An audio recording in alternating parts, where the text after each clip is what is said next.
یہ غلط ہے.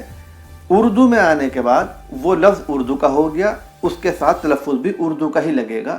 اس کی مثال ایسی ہے جیسے کوئی آدمی ہندوستان میں پیدا ہو اور ہندوستان میں پیدا ہونے کے بعد کچھ سالوں بعد وہ چلا جائے امریکہ میں یا سعودی عرب میں, کسی بھی ملک میں وہ چلا جائے, انگلینڈ چلا جائے. اب اس پر وہاں کے قانون لاگو ہوں گے, اسے وہاں کے قانون فالو کرنے ہوں گے جو وہاں رائج ہیں, انگلینڈ میں, امریکہ میں, سعودی عرب میں. وہ یہ نہیں کہے گا کہ جی میں تو ہندوستان سے آیا ہوں اس لیے میرے ساتھ وہی معاملہ کیا جائے جو ہندوستان میں میرے ساتھ کیا جاتا تھا. ایسا نہیں ہوگا. یہی حال زبان کے اندر آئے ہوئے الفاظ کا ہے. جو الفاظ کسی بھی زبان سے آیا ہو, جب وہ اس زبان میں آ گیا, اردو میں آ گیا یا کسی اور زبان میں, انگلش میں بہت سارے الفاظ جو ہیں وہ دوسری زبانوں سے آئے ہیں, لیکن جب وہ انگریزی میں آ گئے ہیں تو ان کا تلفظ پھر انگریزی والا ہی ہے جو کہ انگریزی والوں نے بنایا ہے.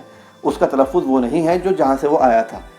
ایسے ہی اردو زبان کا بھی ہے. جو تلفظ اردو زبان نے دیا ہے جس لفظ کو, اسے اسی تلفظ کے ساتھ ادا کرنا چاہیے, چاہے وہ کسی بھی زبان سے لفظ آیا ہو. اسی طرح کسی بھی ملک سے کوئی آیا ہو, لیکن جس ملک میں وہ رہ رہا ہے اس پر قانون وہی لاگو ہوں گے جہاں وہ رہ رہا ہے, اور اسے وہ ماننے پڑیں گے. اگر وہ نہیں مانے گا تو اسے ملک سے نکال دیا جائے گا. یہی حال زبان کا بھی ہے. اسی طرح تلفظ کی کچھ مثالیں میں آپ کو دیتا ہوں. میرے پاس یہ کتاب رکھی ہوئی ہے, زبان اور قواعد. بہت اچھی کتاب ہے, رشید حسن خان صاحب کی لکھی ہوئی ہے, بہت شاندار کتاب ہے یہ. تو اس میں دیکھیے انہوں نے لکھا ہے, عربی و فارسی کے جن لفظوں میں حرکات کی تبدیلی ہوئی ہے وہ یہاں کے لہجے کے تقاضوں کی آئینہ داری کرتی ہے. جیسے سید, جید, میت, طیب کہ عربی میں یہ سب لفظ بکسر یائے مشدد ہیں, مگر اردو میں ان کو عام طور پر بفتح یائے مشدد بولا جاتا ہے. اس کا مطلب یہ ہوا کہ جو اس میں بیچ میں یا آ رہی ہے, سید, جید, میت, تو عربی میں اس یا کے نیچے زیر کا استعمال ہوتا ہے, کسرہ جسے کہتے ہیں زیر کو. تو عربی میں انہیں بولتے ہیں میت, طیب, جید, سید. عربی میں اس طرح بولتے ہیں, سید کہتے ہیں, سید نہیں کہتے, جید کہتے ہیں, جید نہیں کہتے.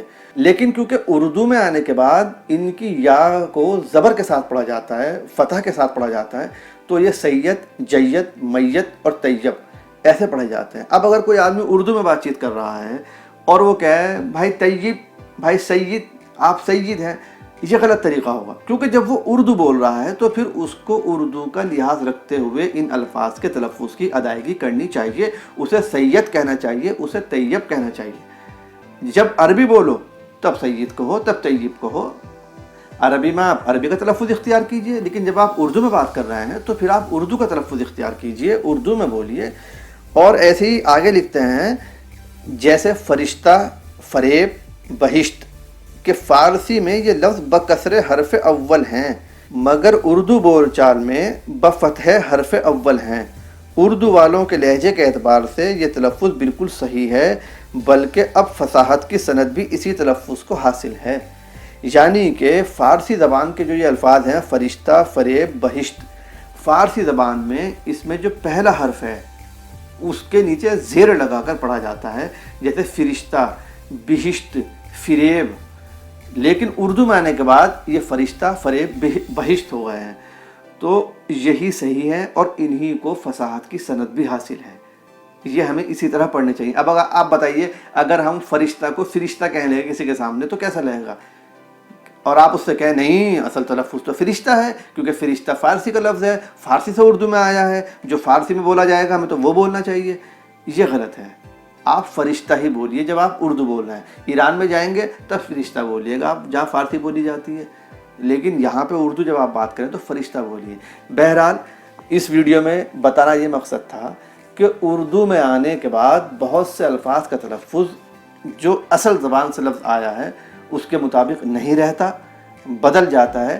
اس لیے ہمیں وہی تلفظ اختیار کرنا چاہیے جو اردو زبان میں رائج ہو اور جو اردو زبان میں بولا جاتا ہو, جس کی مثالیں میں نے آپ کو ابھی دی ہیں.